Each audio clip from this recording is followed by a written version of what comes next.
The report card, chapter 18. This one's called Logic. When I got back to my table in the library, Stephen pounced on me.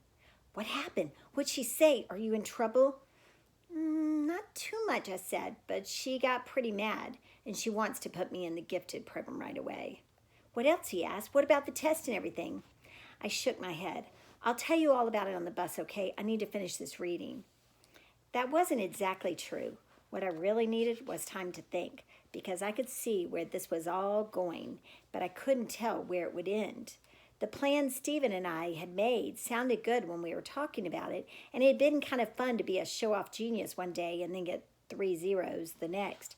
But something Miss Hackney had said really got me. She'd said, "You have upset all your teachers." And that got me thinking, if they were all upset now, how were they going to feel if we really got the school stirred up? Because that was probably going to happen. Our plan was to get as many kids as we could to start getting zeros. Tests, quizzes, homeworks, zeros on everything. I was just the leader, the test case. Stephen was pretty sure that Lee, Ben, Kevin, and James would go along. And he thought he could sell the idea to his little brother and some of his friends in 4th grade too. I thought if I explained everything just right, a bunch of girls would join in, and that would get a whole gang of parents involved because all our parents were worried about grades all the time. I mean, most of our parents were already worrying about which colleges we would get into. So if a lot of kids started getting zeros on everything, it would be a big deal. The story would probably get into the newspaper, and it would get into the local TV for sure, because all the school meetings were broadcast on cable. So pretty soon the whole town would know about all the bad grades. But Stephen and I weren't planning to stop with zeros on some tests and quizzes, because once people started paying attention, we were going to tell everyone that we wanted all the kids in Philbrook to get zeros on the mastery test too. If all the schools in Philbrook suddenly got rotten scores on the CMT, that would be major news. Because if the schools get bad CMT scores, then the whole town gets a bad reputation. My mom's a realtor, and I've heard her say that if a town gets bad scores, then fewer people want to buy houses there. Bad scores mean that the principals and the teachers get in trouble, and then the State Board of Education gets involved, and on and on. Because those CMT scores are a huge deal. And since the kids are the ones who actually sit down and take the test, the kids controlled the scores. That meant that the kids had all this power that they didn't even know about. Stephen and I were ready to change all that. It was going to be like when all the teachers organized a strike and stopped working until they got paid more money. We were going to organize a kids' strike. A strike against grades and tests and pressure and bad competition. As I sat there thinking, I could see it all happening step by step. In 3 or 4 weeks, our whole school would be turned upside down. Kids would be getting zeros on tests. Teachers would be mad at the kids. Parents would be mad at their kids and the teachers and the principal. And the school board would be mad at everybody. And they would all be mad at me and at Stephen. So that's why I needed to stop now and think. I looked around the library. At the next table, Melanie Nissen was reading a teen romance book. She wasn't worried about her grades. She was wondering whether Roger would ever ask Susan to the big dance. Behind me, 2 4th grade boys were arguing about the best way to display their project at the science fair. They were laughing and goofing around, and they were learning too, but they didn't even know it, and they weren't competing or thinking about grades. Over in the corner, near the magazine rack, 3 girls were flopped on beanbag chairs, their heads close together, giggling about something. School was a fun place for them. Any pressure? Not today. At the other end of my table, Stephen was chewing on the end of his pencil and making faces at his math homework. Was Stephen desperately unhappy about school? No. Did he actually believe he was dumb, like permanently stupid? No. And why had Stephen gotten involved with a crazy plan that might shake up the whole town of Philbrook? Did he do it because he had a deep desire to change education in the state of Connecticut? No, he did it for me. Plus, it sounded like an adventure with a little danger and excitement. Next fall, when it was time for all the teachers to get the kids cranked up for the CMT again, would all the teachers get stressed out for a month or so?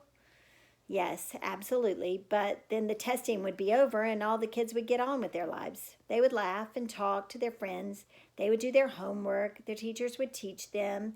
They would take their tests and quizzes, and the time would go by. Then they would move on to the next grade and the next and the next. Fact, I was the only kid in the whole school worrying this way about grades and testing competition. All the other kids were being normal, and I had to face that back too. I was not a normal kid. I had a gift. That's what Miss Hackney had called it. Some gift. I got up and started walking toward the circulation desk. Miss Burns saw me coming and she didn't look too happy about it, but I needed to talk. I said, "Hi, Miss Byrne." Miss Burns smiled. "Hello, Nora. You look a little down. Hard day?" I nodded and said, "Yeah, did you hear anything?" "Oh, yes. It was headline news. Star student bombs 3 tests. Pretty dramatic." She looked into my face and said, "Is everything working out the way you wanted it to?" I don't know. And I felt like such a baby because I could feel tears in the corner of my eyes. Miss Byrne pretended not to notice. She looked down at her keyboard and then at the screen in front of her. She said, "I've been wondering about something, Nora. I hope you don't think I'm being nosy, but I'm very curious. It's a simple question. Why do you think you're so smart?" I took a swipe at my eyes and gave a shrug. Genetics, I guess. That's what they say if you get a supercharged mind. Miss Burns shook her head. "I don't mean where did the intelligence come from. I meant, why do you think you have it?" She paused a second and then she said, "Think of it this way. Do you believe that things happen for a reason?" I said, "Yes, at least I think that's true." Miss Burns said, "So if things do happen for a reason, then there must be a reason that you've been given so much intelligence, right?" I nodded and she said, "So that's what I'm asking. Why do you think you're so smart?" I've always felt like I could understand things instantly. Like whenever a question came along, all I had to do was think and zip, an answer was right there. No busy signal, no waiting. This question was different. I was thinking hard, but I got nothing. I said, "I don't know. I have no idea why I'm this smart, and if I don't know the answer, then maybe I'm not as bright as I think I am. Is that it? Is that what you mean?"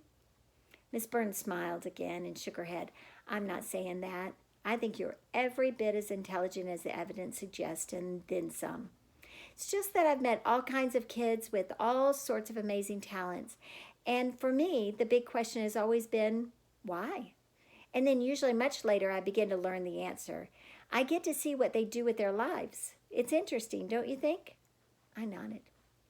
Miss Burns said, "So tell me what comes next for you, Nora. You certainly have everyone's attention.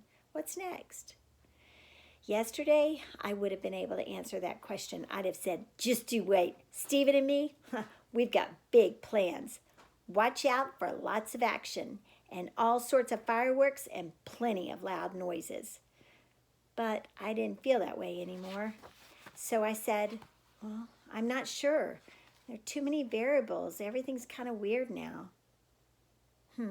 Miss Burns said, "I wish I could tell you what to do, Nora, but I can't. I can tell you this, though.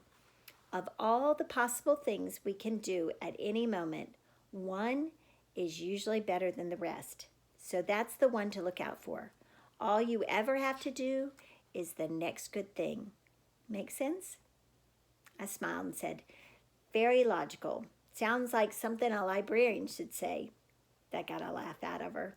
Miss Burns said, "Well, I think it's true all the same. I know you can figure this out, and I'll be watching to see how you do." I said, "That'll make 2 of us, plus every other kid and teacher in the school." The speaker below the clock let out a long bell tone. I said, "See you Monday, Miss Byrne." And she said, "Have a nice weekend, Nora." I went back to my table and got my things ready for the bus ride home. Miss Byrne hadn't given me any answers, and she hadn't solved any of my problems. In fact, now I had more questions than before I'd talked to her. Even so, I felt better, which wasn't logical, because the fact is, logic only works up to a certain point.